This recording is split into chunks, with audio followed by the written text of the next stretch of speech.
My name is Laura Gardner. I'm a school librarian from Dartmouth, Massachusetts at Dartmouth Middle School, and today I'm reading a passage from The Golden Compass by Philip Pullman.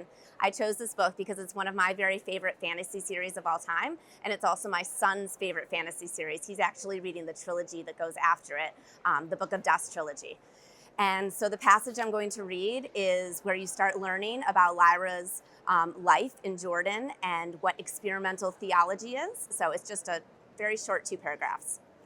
As for what experimental theology was, Lyra had no more idea than the urchins.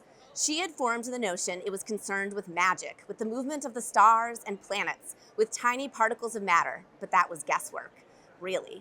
Probably the stars had daemons just as humans did, and experimental theology involved talking to them.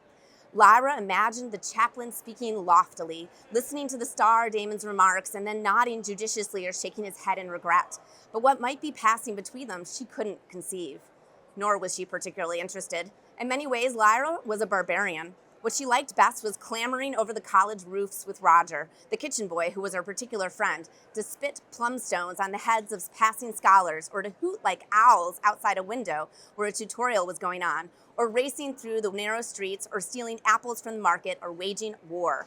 Just as she was unaware of hidden currents of politics running below the surface of college affairs, so the scholars, for their part, would have been unable to see the rich, seething stew of alliances and enmities and feuds and treaties, which was a child's life in Oxford. Children playing together, how pleasant to see. What could be more innocent and charming?